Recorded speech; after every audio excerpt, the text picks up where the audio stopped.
my girlfriends.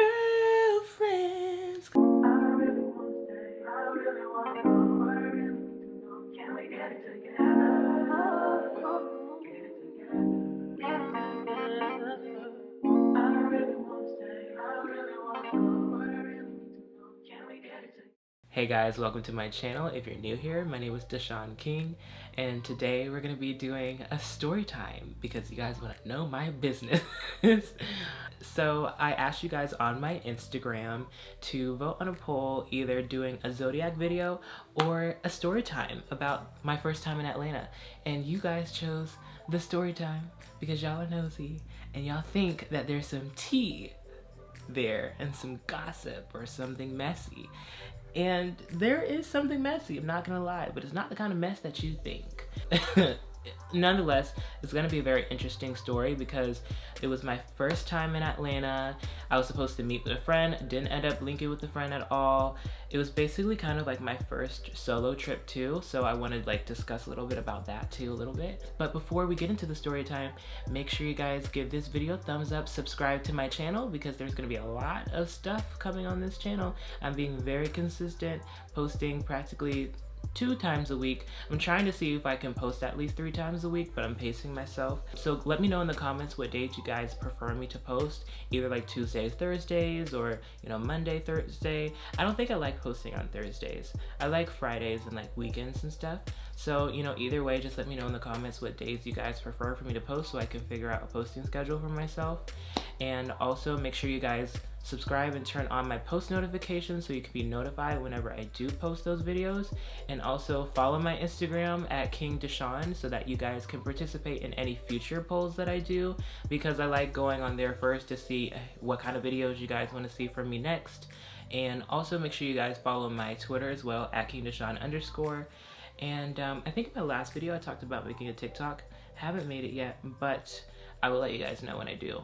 So now that that's all out the way, let's get into the story. My first time to Atlanta, Georgia.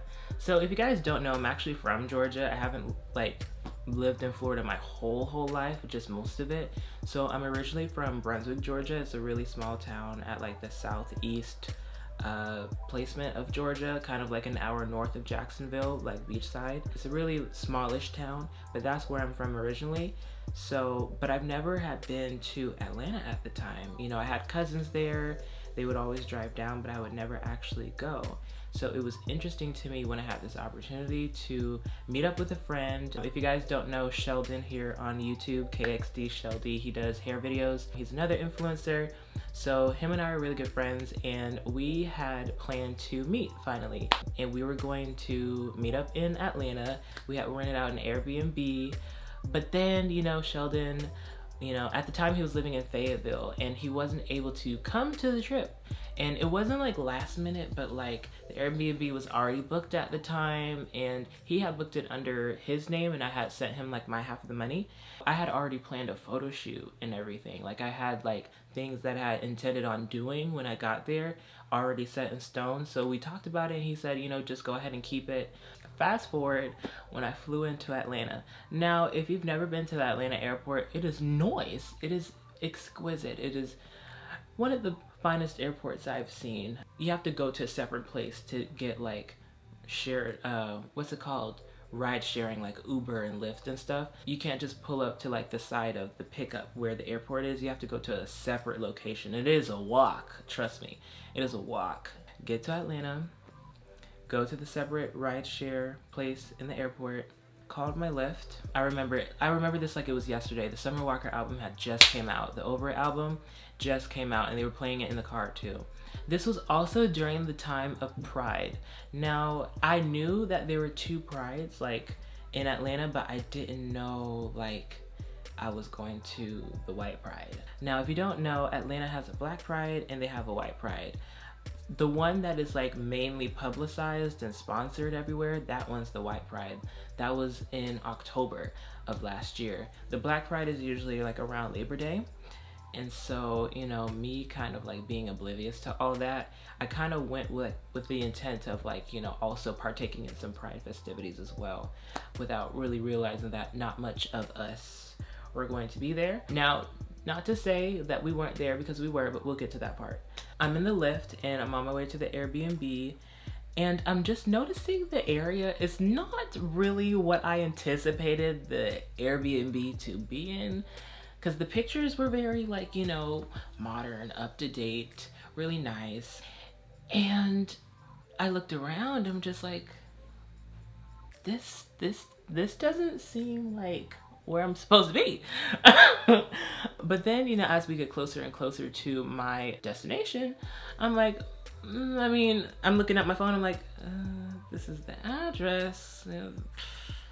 I don't know. And then so, like, he couldn't find where exactly the Airbnb was, so like he had to like drop me off at like the corner of my location. Girl, so I get out the car with my suitcase and stuff, and I'm like in the middle of like this, how would I describe the neighborhood? It appears to be just a little bit ghetto to me. A little bit ghetto, you know, a little bit hood. This was in the West End of Atlanta, Georgia. Now, when we made the reservations, Sheldon and I had no idea what the West End was. We just thought, oh, the West End, you know, like this is like some fabulous, like, ooh. We're like, oh yeah, we're gonna be close to downtown, you know, it's gonna work out, you know, this is nice. I get to the Airbnb location, and, you know, I called the lady, you know, the person that owns the building, because I had like trouble like finding exactly where it was supposed to be. And she gave me the code to one of the units that I didn't get, actually. And it was a really nice unit. It was 1 bed. And the unit that we had got, it was like, you know, 2 beds. So I'm like, okay, yeah, this isn't the one, because this doesn't look like the pictures, and there's only 1 bed in here. But it looked nice. It had like LED lights and stuff in here. Looking back, honestly, in retrospect, I should have stayed in that room. And I'll tell you why. Fast forward, I'm talking to her, right? And I'm like, okay, you know, am I in the right room? She's like, no, you got to go upstairs, okay? So there's like 1 room down there, like on the first floor. There's 2 doors on the first floor, and then there's a 3rd door to the far right of the building. You open that door and there's stairs, and you go up those stairs, and then there's a unit to the right, but then you have to go up to another flight of stairs, and then there's a unit to the left up there, and that was my unit. And so I get inside, I'm like, okay, yeah, I made it. We get off the phone, and, you know, I'm getting comfortable. You know, I had plans to take a nap, like 30-minute nap, because it was hella early, and I was gonna go straight to Lennox, you know. I was take a nap, go to Lennox. Didn't work out. So I got there and I was trying to find a room to settle in. I was looking around and something just wasn't quite right. So I'm looking around, I'm looking, and I'm like, wait a minute. This doesn't seem anything like the pictures. First of all, the first red flag for me was the fact that in the restroom, the soap bottle, the liquid soap, had this much soap in it. This much soap. Like, it looked like somebody was kind of poaching in there. Not to mention, there were stains on the sofa. Like, dirty stains, nasty dirty stains on the sofa in the living room. Roughed up edges around the door hinges. Like, the door hinges looked like they were forced open, like someone was in a fight or something, like forced open the door and kind of like messed up the door hinges. They were all like dirty and rugged and shanty. In one of the guest bedrooms, which would have been, you know, Sheldon's bedroom, I noticed there was a big giant stain on the floor, and it was disgusting. I'm gonna insert a picture.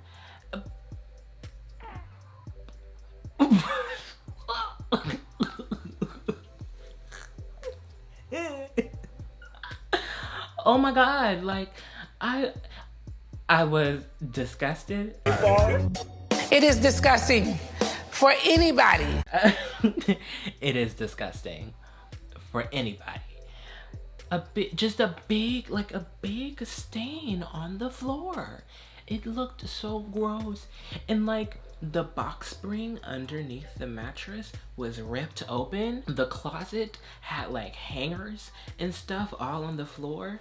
The iron had a stain on the ironing board. Like this was beyond me.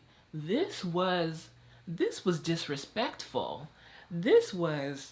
I'm like, you got to be kidding me. We did not pay. I can't even remember what we paid. I have to ask Sheldon because I can't remember. Mind you, we had no idea the West End was the hood of Atlanta. This ain't the Oscars, is it? This ain't the Oscars, is it?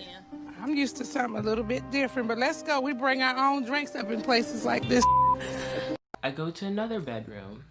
Mind you, this place is freezing cold. I'm walking through the house and I'm shivering and I'm doing this and I'm like, oh goodness. And mind you, I already had a tracksuit on, so it was really cold in there. I want to say it was like 63 degrees. And so I get in the other bedroom. There was a hole in the wall. There was a hole in the wall. There was missing a drawer in the dresser. The dresser was missing a drawer. It was missing. I'm like, you gotta be kidding me. Like, I can't believe this. I'm like, I gotta call Sheldon. I'm like, actually, no, I think the first person I FaceTimed a different friend and I was like, bitch, you would not believe where I am right now. Like, look at this. Like, I did like a whole tour. I blasted up my close friends. I was pissed. It was way beyond my comprehension. And so I get on the phone and I FaceTime Sheldon and I'm showing him everything. I'm like, Sheldon, we got. Like, this is ridiculous. So, you know, mind you, keep in mind, Sheldon booked the room and Sheldon's not there. So I'm like, what? There's nothing I can do. I called Airbnb support myself, but since they said that it wasn't in my name, the person that booked it in their name, they have to call and they have to handle it. So I'm like, okay, there's nothing I could do. So I'm sitting here and, you know, I told Sheldon, like, you have to call them. And so he calls them and I'm just sitting here waiting and waiting and waiting and waiting. And, you know, I was very anxious. I was like, oh my God, what am I going to do? I can't stay here. The lady that owned the unit, she was just so like nonchalant and passive. She didn't apologize either. I think that kind of like what pissed me off was the fact that like she wasn't sorry for like, she knew damn well that place was not up to standard. She knew. She ought to be ashamed of herself. And I wish I could report the place, but if you didn't completely stay at a place, you don't have the access to go back to that unit and make like a review or report it, unfortunately. I mean, I'm sure that there's a way. I probably should have emailed somebody, I don't know. But like, just wrong. Like, she should not be allowed to operate through that unit ever again. I wonder if it's still up on Airbnb. So one of the things that Airbnb told Sheldon was like, ask the provider if there's anything that they can do to assess the concerns within 1 hour. Now, mind you, an hour had already passed. You know, I'm sitting on hour 3 being there and still nothing has been done. So I called the lady and I asked her, they want to know what you can do. And she's like, well, I have workers, you know, they can be there and fix up. Girl, you mean to tell me your workers can get down here and refurbish this entire building? Because that's what it needs. You need what are them brothers off of that HGTV show called? Them dudes. You need to hire them dudes and have them come up in here and redo this whole place, because this is unacceptable. And so when I told her that, I'm like, you mean to tell me you have workers that can get down here within 1 hour per the request of Airbnb, patch up this hole, get a new sofa, get new bedding, new soap. She needs to get new everything in there. Nothing was up to standard. Nothing. This is unfit living conditions and I want my money back. I was like, honestly, ma'am, to put it bluntly, there's nothing you can do. There's nothing you could do. This place is unfit. You have a lot of work to do here, ma'am. You have a lot of work to do, and I'm sure you know that. And she's like, well, I mean, you know, I'm sorry you. That was the one thing. She didn't actually like apologize for anything she did. She was like, I'm sorry you feel that way. It was very dismissive. Like, if she was in person, If we were talking in person, I'm not sure what would have came from that interaction, but it would not have been pretty. So long story short, after 6 hours of dealing with Airbnb support, they found a place for me in Brookhaven, all the way on the other side of town near Buckhead. So I'm like, okay, great. You know, this is going to be a nicer area. But we wanted my place to be free and comped with everything that I've been through, because this was ridiculous. But they didn't want to do that. Airbnb said, oh, well, we can give you like, what was the discount? I can't remember if it was like $100 off or $200 off or $150. It was one of those increments. They're like, oh, we can give you this amount of money off of your next place. And they gave me like a coupon code, and that's what I had to do. I had to use a coupon code to book my next place, and I had to kick out 200 bones of my own money for this place, 200 extra bones. Like, come on now. Like, because we couldn't get our money like refunded like instantly. So when I left my Airbnb, I had to get out of there quick. Like, they were like, all right, we got your new place. You can leave now. Leave everything back how it was, blah, blah, blah. Boom, right? So I get my suitcase, and I had a check. I remember I had a check that I wanted to deposit to Wells Fargo before they closed. And so I Ubered to Wells Fargo with my luggage, and I'm in Wells Fargo with my luggage. It looked real sad. Like, it looked so bad. Like, I'm in Wells Fargo rolling in with my luggage, depositing a check, like, people looking at me like, what is going on? Like, I just did not have it together. I did not have it together. You know, I get to my place. Unfortunately, it wasn't like a private unit area or anything. It was a private room setting, and I had to stay there with the host, and the host's room was right next to mine. And it was unfortunate because, like, I had all these plans. Like, when I first got to Atlanta, I was supposed to link up with... I was gonna be grown. I was there for Flav. I was there for Flav. I'm like, I can't bring no nigga here. Like, you know, like, with this dude next to me. It was like a Nigerian dude too. He was really nice, very polite, and his place was really big. Like, I was staying upstairs in a private room. So then after I got there and settled in, I went ahead and went to Lenox. Lenox is a huge mall. I'm not used to stuff like that. I was wondering if I was gonna run into like any celebrities and stuff, like, because people always say, oh, celebrities are always at Lenox. You're gonna run into somebody there, and I'm like, oh. But I didn't see anyone that I recognized. When I got back from Lenox, I went out that night to, you know, the club, the festivities, you know, to Midtown. Midtown was where all the Pride festivities were gonna start. I went to Bulldogs. I went to Bulldogs, and I wasn't feeling it. It was a lot of like old niggas there, and just no.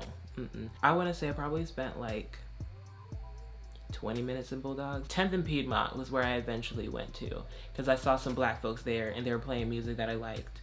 So I went to 10th and Piedmont. Funny story, I met Kingsley there. If you guys don't know, Kingsley is like another YouTuber. He's like an OG on YouTube. He's been on YouTube for a long time. And he was super nice too. We talked for a little bit. I want to say after that, you know, I danced around for a little bit, like on my own, and I felt kind of good, you know. I'd never really gone out by myself like that in a club setting, and I wanted to test like my self-confidence and my social skills. And in my opinion, I feel like I've done a really great job. If you've never done like a solo trip, I highly encourage it, because you'll figure out a lot about yourself, and you'll also realize that like you can be your own friend and you can occupy your own time.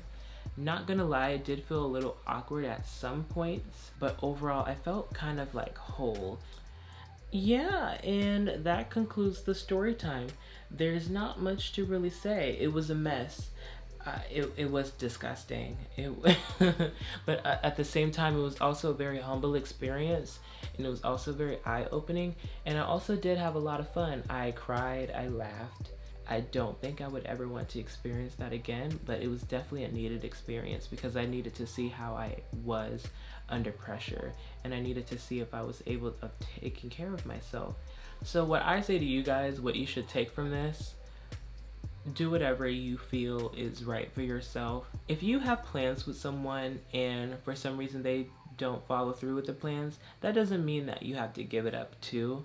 Try going by yourself. Try a solo trip. You just might like it. It's scary at first. You might make a couple mistakes. You might hit a couple bumps in the road. But I promise you, you'll have a great time and you'll learn so much about yourself. Will I ever do it again? I don't know. I don't want to say never. I probably will do another solo trip. I just don't know yet. I do, however, advise you guys, make sure that you financially plan for things that can go wrong in a trip. Anything could go wrong in a trip. Don't be in Wells Fargo with a check to deposit with your luggage like me. That was really ghetto. But yeah, that's all I got to say. Make sure you guys give this video a thumbs up and leave in the comments what your favorite part of the story time was. Leave in the comments if you've ever did a solo trip by yourself. I want to hear all about your experiences and where you went and what you did. If you've ever been to Atlanta Pride, black or white, what was your experience? If you've ever been to Atlanta before, leave all that in the comments. I want to know. We're going to have a discussion because this was something else and I never want to experience that again. So make sure you guys also subscribe to my channel, turn on my post notifications so that you can be notified whenever I do post a new video. And also make sure you guys follow me on all my social media so that you can participate in any polls that I do. And thank you for watching the video. I'll see you guys in the next one. Bye.